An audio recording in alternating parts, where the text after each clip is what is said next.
오늘 주신 말씀 시편 121편 1절 8절, 시편 121편 1절 8절 말씀을 가지고 나의 도움이 어디서 올까? 나의 도움이 어디서 올까? 하는 제목으로 함께 은혜를 나누고자 합니다. 이 세상에서 가장 강한 듯 하면서도 한없이 연약한 것이 바로 우리 사람들입니다. 그 이유는 첫째, 사람들은 누구나 한치 앞을 모르기 때문인 겁니다. 대형 사고가 나가지고 자신과 가족들의 생명을 잃을 줄 알았다면 누가 무모하게 중앙선을 넘어서 추월을 하겠습니까? 대통령 선거나 국회의원 선거나 시도지사 선거에서 떨어질 줄 알았다면 왜 그리 고생을 하며 막대한 돈을 들이면서 선거운동을 하겠습니까? 그래서 사람들은 이 소문난 점쟁이를 찾아가고 신령하다는 무당을 찾아가서 앞날이 어떻게 될지 알아보려고 하고 조그만 그 소망의 말 한마디 위로를 받으려고 합니다. 그러나 솔직히 자신의 앞날도 알지 못하는 사람이 어떻게 남의 장래를 점칠 수가 있겠습니까? 또한 사람은 자신의 힘으로 어쩔 수 없는 이 불가항력적인 그런 상황에 부딪힐 때가 많이 있는 겁니다. 사람들은 항상 누구의 도움을 필요로 하고 있습니다. 어떤 신비한 힘에 의지하고 싶은 바람이 있는데 그것을 종교심이라고 합니다. 사람에게 누구나 종교심이 있습니다. 그래서 자기보다 힘이 있어 보이는 커다란 바위나 고목나무를 보면 거기에 절을 하면서 도와달라고 빌고 비나이다를 하는 겁니다. 자, 오늘 봉독해드린 시편 121편 말씀은 순례자의 노래로서 인생의 여정에서 하나님의 도우심을 구하며 예루살렘 시온성을 향해 나가는 신앙인의 고백인 것입니다. 자, 본문은 우리에게 삶의 여러 가지 어려운 문제와 환난과 고난 속에서 누구를 바라보고 의지해야 할지에 대해서 말씀하는 내용입니다. 자, 도우심의 근원이 누구인가? 나를 도와줄 자가 누구인가? 나의 도움이 어디서 올까? 오늘 보면 1절에서 내가 산을 향하여 눈을 들리라. 나의 도움이 어디서 올꼬? 나의 도움은 천지를 지으신 여호와에게로서다. 이렇게 말씀하죠. 자, 도움, 돕다. 에제르라는 그 단어를 사용하는데 에제르는 사람이 도와주는 도움이 아니고 하나님이 도와주는 신성한 도움을 에제르의 도움이라고 합니다. 자, 첫 번째로 1절, 2절 말씀은 이 도움을 찾는 시선의 방향을 어디에 둘 것인가? 내가 산을 향하여 눈을 들리라. 나의 도움이 어디서 올꼬? 나의 도움이 천지를 지으신 여호와에게로서다. 오늘 본문 그 시편을 기록한 그 저자는 그 도움의 방향을 산을 향해서 바라보고 또 천지를 창조하신 하나님께로 그 시선의 방향을 바라보고 있죠. 자, 우리가 어려운 일을 당할 때 우리의 시선이 어디를 향하고 있는가가 중요한 겁니다. 평소에는 예수님만 의지하고 예수님만 따라간다고 하면서도 막상 환난과 고난이 닥치고 앞뒤가 확 막힌 그런 막막한 그 절박한 상황에 부딪히면 눈에 안 보이는 하나님보다 눈에 보이는 것들을 바라보고 의지할 때가 많이 있습니다. 어디 높은 자리에 앉아 계신 분이 없나 하고 세상에 있는 권세자들을 찾아보고 바라봅니다. 혹시 대학 선배 중에 도와줄 사람이 있나 없나? 또 고향 선후배 사람 중에 도와줄 사람이 있나 없나? 세상에 돈 많은 그 친구들을 바라보기도 하고 혹 형제 중에 도와줄 사람이 없는가? 혈육을 바라보기도 하는 겁니다. 그러나 우리의 도움은 거기서 오는 게 아닙니다. 에즈레의 도움은 바로 천지 만물을 창조하신 하나님에게로부터 이 도움이 오는 겁니다. 그래서 오늘 본문에서 환난과 고난의 어려운 상황에 부딪히게 된 순례자의 시선은 바로 하나님과 하나님의 그 시온산, 말씀의 복교가 있는 산, 이 산이라는 단어는 하르라는 단어. 하르는 그냥 산이 아니고 신성한 산, 하나님이 임재하는 산, 신의 산, 갈멜산, 시온산 이런 걸 이제 하르의 산이라고 해요. 그리고 환난과 고난이 어려운 상황에 부딪히게 되었을 때 우리는 반드시 하르의 산을 바라보아야 합니다. 하나님이 임재하시는 신성한 산, 시온산 말씀의 법궤가 있는 그 하르의 산을 바라보아야 도움을 받을 수가 있습니다. 많은 사람이 예수님을 주님이라고 믿는다고 하면서도 어려운 고비를, 어려운 고난과 환난이 닥치고 앞뒤가 꽉 막힌 상황을 만나게 되면 그 시선의 방향을 사람을 바라봅니다. 하나님 안 바라봅니다. 혈육을 바라보고 세상의 물질과 권세를 바라보고 일가 친척을 바라보고 심지어 같은 교회에 다니는 그 성도들을 바라보기도 합니다. 교회에서는 우리 교회법이 성도 간에는 이 물질을 빌려주지 말아라. 절대로 빌려주고 뭐 돈 받고 뭐 이런 거 금전거래 하지 말라고 합니다. 빌려주려면 그냥 줘라. 필요해서 뭐 돈이 필요해서 빌려달라고 그러니까 받을 생각하지 말고 주려면 주고 받을 생각하고 주려면 빌려주지 말아라. 그건 이방인들이 세상에 하는 것이고 돈 빌려주면은 이놈 마귀가 그걸 못 갖게 합니다. 그래서 돈도 잃어버리고 사람도 잃어버리게 하는 겁니다. 그러나 빌려주냐 그냥 주면은 돈도 하나님의 은혜 속에서 돌고 돌아가지고 은혜의 샘물이 되는 것이고 사람도 잃지 않습니다. 너무나 감사 고마워가지고 그 교회 안 따라가죠. 그래서 교회법은 성도 간에 금전거래 하지 말아라 이렇게 말씀합니다. 그래서 사람들은 이 어려우면은 좀 잘 사는 그 성도들한테 가서 도와달라고 그러죠. 빌려달라고 그럽니다. 그런데 그게 하나님 법이 아니니까 꼭 빌려 쓰면은 못 갚게. 저도 옛날에 고등학교 시절에 돈이 너무나 필요해가지고 안수 집사님한테 3만 원을 빌렸는데 그거 갚는 게 15년 걸리더라. 그러니까 못 갚으니까 그 안수자는 얼굴도 보기 부끄럽고 힘들어가지고 그냥 교회도 잘 안 하고 다른 교회 나가고 도망쳐 다니고 그러니까 그 안수자님은 얼마나 괴롭겠어요.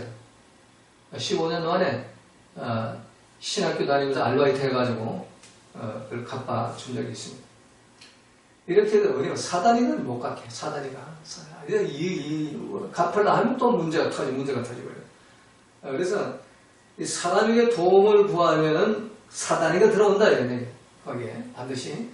그래서 하나님께 도움을 구해라. 또 시온성 법궤가 말씀의 법궤에는 그 말씀 하나님의 임재하는 그 말씀에서 도움을 얻어라. 에ゼ르의 도움은 말씀에서 나온다. 이게 오늘 본문에서 말씀하는 겁니다. 그리고 시선의 방향은 어디에 두느냐? 하나님께 둬야 되고 천지 만물을 하나님께 시선을 둬야 되고 또 태초부터 말씀인 성자 하나님 이 말씀의 법궤에다가 우리의 시선을 둬야만 진정한 도움을 받을 수가 있게 되는 겁니다. 그래서 성경에 보면은 시편 49편 6절 8절에서 자기의 재물을 의지하고 부유함을 자랑하는 자는 아무도 자기 형제를 구원하지 못하며 그러니까 돈이 아무리 많이 있어도 그 돈 가지고는 형제를 도와줄 수 없다는 얘기예요. 잠언서 11장 28절에 보면 자기의 재물을 의지하는 자는 패망하려니와 이 물질과 뭐 돈으로 뭘 해결하려고 하면 그는 반드시 패망이다. 망한다. 그러나 의인은 말씀대로 사는 자, 말씀의 통치를 받는 자, 따바라 말씀으로 오서 말씀의 통치를 받는 자는 푸른 잎사귀 같아서 번성하리라. 말씀대로 사는 자가 하나님의 도움을 받아가지고 하늘의 복과 땅의 복과 기도하는 제목들과 응답하는 그런 복을 받아가지고 번성하는 복을 받게 된다는 겁니다. 자, 오늘 본문 2절에서도 나의 도움이 천지를 지으신 여호와에게로서다 라고 분명히 말씀하죠. 나의 참된 도움 에제르는 오직 하나님께로부터 온다는 것. 그러므로 여러분들 모두가 어떤 고난과 환난과 어려운 상황 속에서도 세상적인 도움을 바라지 말고 참 나를 창조하신 하나님을 나의 도움으로 삼아가지고 참 여러분들 문제들마다 해결받는 그런 복을 받으시기를 주님의 이름으로 축원합니다. 자, 두 번째는 오늘 3절 4절을 보니까 실족지 않도록 도우신다. 나의 시선을 하나님께로 바라보고 또 말씀의 법궤를 바라보면 나를 실족지 않게 도와주신다. 자, 실족하다. 람모트 레겔이라는 단어인데, 람모트는 미끄러지다, 비틀거리다, 은들거리다, 넘어지다는 뜻이고, 레겔은 발걸음, 따라가다. 그런 의미예요. 그러니까, 실족이라는 것은 내가 걸어가는 발걸음이 미끄러지거나 비틀거리거나 흔들리고 또 넘어지는 그것을 이제 실족이라고 해요. 사단 마귀가 나를 집요하게 넘어뜨리려고 온갖 수단 방법을 다 써도 결코 나를 넘어지지 않게 하고 비틀거리지 않게 하고 흔들거리지 않게 하고 똑바로 하나님 따라서 발걸음을 걸어갈 수 있도록 만들어 주신다. 신약성경에서 예수님이 너희 중에 소호자 하나를 실족해 하면 차라리 태어나지 않는 게 좋겠다. 연자맷돌을 메고 바다에 빠져 죽는 것이 더 낫다. 이렇게 말씀하세요. 그래서 이 실족이라는 것이 이런 마귀가 얼마나 끈질기게 역사하는지 우리 바른 길을 가지 못하도록 만들어요. 그래서 입술로 주요자 하면서 신앙생활을 열심히 하게 하면서도 꼭 마귀 말 따라 선악분별하고 비판정죄하고 불평원망하고 분노 혈기 부리게 만들어가지고 결국 지옥으로 끌고 가는 겁니다. 믿음 생활 아무리 잘해도 소용없어요. 목사, 장로, 원대 집사도 소용없고 교회를 수백 개를 짓고 세계 선교 수만 명을 파송해도 이 말씀대로 안 따르면 실족한 자예요. 그래서 실족하지 않도록 도와주는 그 분이 바로 하나님이신데 어떨 때 우리 실족지 않도록 도와주시는가? 아까 말씀드린 대로 우리의 시선을 하나님께로 향하고 우리의 시선을 말씀의 법궤로 향할 때 하나님은 우리를 실족지 않도록 도와주신다는 겁니다. 마귀가 아무리 집요하게 나를 넘어뜨리려고 하고 비틀거리게 만들고 흔들리게 만들고 자빠지게 만들려고 해도 우리 시선만 바로 가지면 하나님께 시선을 고정시키고 말씀의 법궤에 시선을 고정시키면 마귀가 들어올 틈이 없어지고 마귀 결코 나를 넘어뜨리지 못하는 겁니다. 똑바른 거는 표대를 잃어버린 하말켜의 죄에 빠지지 않고 말씀대로 살아가는 말씀의 통치를 받는 하나님 백성의 삶을 살게 하신다는 겁니다. 그래서 그 실족지 않게 하는 방법이 하나님은 졸지도 아니시고 주무시도 아니십니다. 불꽃 같은 눈으로 도와주신다. 하나님이 졸지도 않으시고 주무시도 않으시고 불꽃 같은 눈으로 도와주실까? 그건 바로 천지 만물을 창조하신 하나님이시기 때문에 자, 이 태양계가 돌아가고 은하계가 돌아가고 우주 만물이 돌아가는 그 섭리가 지금 하나님이 지금 통치하고 살아서 이걸 섭리하시기 때문에 돌아가는 거예요. 하나님이 한번 눈을 감으면 지구가 멈출 수도 있고 태양이 안 뜰 수도 있고 그래요. 불꽃 같은 눈으로 보시고 계시는 거예요. 우주 만물을. 그러니까 뭐 요즘은 슈퍼컴퓨터고 뭐 AI가 나와도 그건 개미 새끼 한 마리 지나다니는 거지 하나님의 그 지혜하고는 따라갈 수가 없는 거예요. 하나님이 우주 만물을 통째로 섭리하신 그것도 영원한 시간을 영원토록 졸지도 않으시고 주무시도 않으시고 깜빡하는 시간도 없어요. 근데 불꽃 같은 눈으로 보시고 운영하고 계시단 말이에요. 그러니까 우리 한 사람 한 사람도 하나님께 시선을 맞추고 초점을 맞추고 있는 사람은 하나님이 그 졸지도 않으시고 주무시도 않으시고 불꽃 같은 눈으로 우리를 보살펴 주시면서 마귀가 나를 넘어뜨려 달려와도 그 실족지 않도록 붙들어 준다는 거예요. 말씀으로. 그래서 우리가 실족지 않게 되는 그런 복을 받으면서 참 이것이 가장 큰 도움이죠. 에셀의 도움은 우리 실족지 않게 하는 도움이에요. 자, 우리 주변 사람들 봐요. 다 실족해 있잖아요. 지금. 모두가 그냥 예수는 참 있는데 비판 정죄를 끊지 못하고 그냥 옳고 그름만 따지고 그냥 시무룩해서 다니고 얼굴에 안색이 변하고 까제는 뜨고 다니고 교만하게 그냥 모가지 흔들고 다니고 그런 걸 보잖아요. 목사도 그런 사람이 있고 장로 권사도 그렇고 집사도 그렇고 뭐 세상 사람은 조금 다를 바 없어요. 그냥 실족한 거거든요. 자기는 잘 믿는다고 그러는데 그 실족한 거예요. 지금 현재 표대를 잃어버린 거예요. 발걸음 미끄러져가지고 지금 비틀거리고 있는 거예요. 갈 때 심령 이리 갈까 저리 갈까 하고. 그래서 실족치 않도록 하나님이 에스겔의 도움을 주시나. 누구? 바로 하나님께 시선을 맞추고 법궤, 말씀의 법궤, 구약의 따보로 말씀과 신약의 로고스 말씀에 초점을 맞추고 그를 바라보는 자, 그들에게 하나님이 실족지 않는 그런 복을 주시는 겁니다. 그래서 여러분 모두가 참 세상 바라보지 말고 사람 바라보지 말고 환경 바라보지 말고 또 권세나 물질 바라보지 말고 오직 하나님만 바라봐가지고 말씀만 바라보고 실족지 않는 복을 받으시기를 주님의 이름으로 부탁을 드립니다. 자, 마지막 세 번째 5절 8절에 보면 하나님은 나의 그늘이 되시어서 나를 도우신다. 그늘이라는 단어가 나오죠. 5절 말씀에 보면 여호와는 너를 지키시는 자라. 여호와께서 내 우편에서 내 그늘이 되시나니. 여호와가 하나님이 나를 어떻게 지켜주시는가? 하나님께 초점을 맞추고 산을 향해 눈을 들고 그리고 시온성의 말씀의 법궤를 향해 초점을 맞추고 바라보는 자, 눈을 든 자, 그들에게는 마지막 방법으로 그늘이 되시어서 도와주신다. 그것도 우편에서. 자, 그늘이 뭐냐? 자, 그늘은 우리 인간들이 살아가는데 꼭 필요하죠. 몇 해 전 TV에서 동물의 세계라는 프로를 본 기억이 있는데, 자, 풀 한 폭이 나지 않는 그런 사막에서 곤충들이 살아남기 위해서 해가 뜨기 시작하면 필사적으로 작은 돌멩이의 그늘 뒤로 몸을 숨기는 그런 모습을 본 적이 있습니다. 생물들이 살아남기 위해서는 햇빛도 필요하지만 그늘도 반드시 필요한 것입니다. 우리 고양이 원 이름을 찾아줬어요. 치즈라고 지었는데 원래 아랫집 주인이 키울 때 그 딸이 노랑이라고 지었다. 그래서 와서 지난 토요일 와서 노랑아 그러니까 또 쫓아나가요. 그래서 이름을 노랑이라고 바꿔서 노랑이랑 하고 이렇게 대답을 해요. 그 전에는 뭐요? 멍청멍청했는데 그래서 노랑이하고 미미의 그 그늘막 쉼터를 만들어줬어요. 근데 얘들이 그걸 얼마나 좋아하는지 몰라요. 아침 해가 뜨면은 그 그늘막 쉼터로 들어가가지고 뭐 2시까지 그냥 거기서 그냥 편안하게 그냥 이렇게 쉬고 있어요. 그리고 밥 주면 또 밥 먹고 가서 또 쉬고. 그리고 이제 해가 안 뜰 때는 그 위에서, 그늘막 위에서 올라가요. 그래서 사람들은 이 그늘이 필요하단 말이에요. 그늘.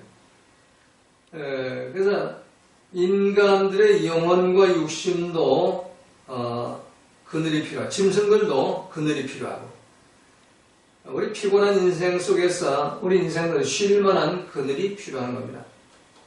자, 사람이 자랄 때는 부모의 그늘에서 자라고, 늙어서는 부모가 자식의 그늘을 의지해서 사는 것이 정상적인 삶의 패턴입니다. 부모의 그늘이 없으면 할아버지, 할머니의 그늘에서 찾아가서 거기 살아야만 인간구실을 하는 겁니다. 아내는 남편의 그늘 아래서 살아야 합니다. 그러므로 성경에서 부모와 남편의 그늘이 없는 그런 고아들을 또 과부들을 불쌍히 여기라고 명령하시는 겁니다. 또 그 명부에 올려놓고 참 평생도록 도와주라고 명령하는 겁니다. 자, 그러나 아무리 부모가 자식에게 또 남편이 아내에게 그늘이 되어준다 해도 인간의 도움은 한계가 있는 겁니다. 왜냐하면 인간은 기본적으로 각자가 짊어지고 나갈 수고하고 땀 흘려야 할 그 삶의 무게가 있기 때문에 남의 짐을 짊어지는 데는 한계가 있는 겁니다. 그래서 오늘 본문 5절 8절 말씀하죠. 여호와는 너를 지키시는 이시라. 여호와께서 내 오른편에 그늘이 되시나니 낮에 해가 너를 상하게 하지 아니하며 밤의 달도 너를 해치지 아니하리로다. 여호와께서 너를 지켜 모든 환난을 면하게 하시며 또 내 영혼을 지키시리로다. 여호와께서 너의 출입을 지금부터 영원까지 지키시리로다 라고 말씀하죠. 자, 여호와께서 내 오른쪽에서 내 그늘이 되신다 이런 말씀하죠. 제가 공무원 생활이나 뭐 군대 그 생활을 한 적이 있는데 그 상급자를 수행할 때 하급자는 반드시 좌로 일보, 뒤로 일보, 그리고 상급자는 우편에 이렇게 가도록 이렇게 수행을 해야 합니다. 그래서 우측은 언제나 상관의 자리, 하나님이 나의 우측에서 나의 통치자가 돼가지고 나를 보호하시고 인도하신다는 겁니다. 하나님이 내 우편에 계신다는 것은 하나님 나를 보호하시고 인도하시는 통치자라는 것입니다. 그래서 그늘은 트셀이라는 단어인데, 트셀은 지성서의 은하궤 말씀, 법궤 위에 있는 그룹의 그늘, 천사의 그 날개로 이렇게 법궤를 이렇게 덮어서 거기에 하나님 임재하는 장소인데, 그걸 이제 전능자의 그늘이라고 하죠. 지존자의 날개와 전능자의 그늘. 그래서 우편에 계신다는 것은 하나님이 그 권능의 자리에서 나를 보호하시고 인도하시면서 나의 통치자로서 나의 그늘이 되신다는 겁니다. 그래서 시편 91편 1절 7절을 보면은 지성소 언약궤 말씀의 법궤 전능자의 그늘 아래 사는 자들에게 대해서 이렇게 말씀하지요. 지존자의 은밀한 곳에 거하는 자는 전능하신 자의 그늘 아래 거하리로다. 내가 여호와를 가리켜 그 전능자의 그늘 아래 임재하시는 그 하나님을 가리켜서 저는 나의 피난처요 나의 요새요 나의 바위 의뢰하는 하나님이라 하니 이는 저가 나를 새 사냥꾼의 올무에서와 마귀의 올무, 마귀의 그늘에서와 극한 연병에서 극한 전염병과 그동안 악한 질병에서 너를 건져줄 것이라. 저가 너를 그 깃으로 덮으시리니 그늘을 만들어가지고 나를 덮어주시리니 그늘을 만들어주시리니 내가 그 날개 아래 피하리로다. 그게 피난처.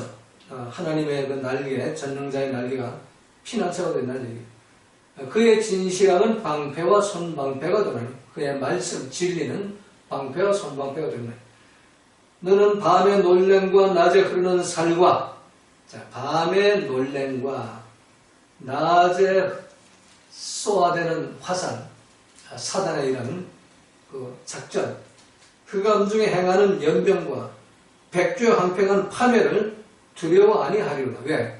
전능자가 나를 날개짓으로 덮고 있기 때문에 해를 받지 않는다는. 천인이 내 곁에서 만인이 내 우편에 엎드러지나 이 재앙이 내게 가까이 못하리로다. 이게 바로 그늘로 나를 도와주신다, 보호하신다, 인도하여 통치하신다는 얘기예요. 전능자 하나님이 임재하시는 말씀의 법궤 그늘 아래로 피해서 그 그늘을 피난처로 삼고 요새로 삼으며 그 그늘을 의지하고 살면은 새 사냥꾼의 올무에서 건짐을 받고 극한 연병에서 건짐을 받고 또 하나님이 그 날개깃으로 그 그늘로 나를 덮어주기 때문에 어떤 환경 속에서도 그 방패와 손방패가 되어가지고 해를 입지 않는다. 그래서 밤의 놀램과 낮에 흐르는 살과 흑암 중에 행하는 연병과 백주에 황폐케는 파멸, 대낮에 대형 사고가 일어나요. 요즘 대형 사고 얼마나 많아요. 재난 재앙이 얼마나 많습니까? 길 가다가 뭐 건축하는 그 옥상에서 돌이 떨어져 벽돌장 떨어져 죽는 사람도 있고 말이에요. 그냥 멀쩡히 걸어가다 자동차가 횡단보도 쳐들어와 죽는 사람도 있고, 뭐 갑자기 가스관이 폭발해가 죽는 사람도 있고, 불이 나가 죽는 사람도 있고. 이건 백주의 파멸, 황폐한 파멸이죠. 이런 거 파멸해서 재난과 재앙에서 간짐을 받는다. 그래 천 사람이 내 곁에서 만 사람이 내 우편에 엎드려지만 하나님이 전능자의 날개 깃으로 날개로 그늘로 나를 덮어주기 때문에 이 재앙이 너한테 가까이 못한다. 이게 얼마나 좋으신 하나님. 그러나 이런 그 축복을 받기 위해서는 선언부에 말씀드린 대로 오직 우리의 시선을 누구한테 둬냐? 누구한테 두어야 되냐? 하나님께 시선을 둬야 되고 거룩한 산, 시온산, 말씀의 법궤에 시선을 두었을 때 이런 복을 받는 겁니다. 이럴 때 하나님이 나를 실족지 않게 하시고 나의 그늘이 되셔서 승리하고 복받는 인생으로 우리를 인도하신다는 겁니다. 여러분 모두가 이런 복을 받으시기를 주님의 이름으로 축원을 드립니다.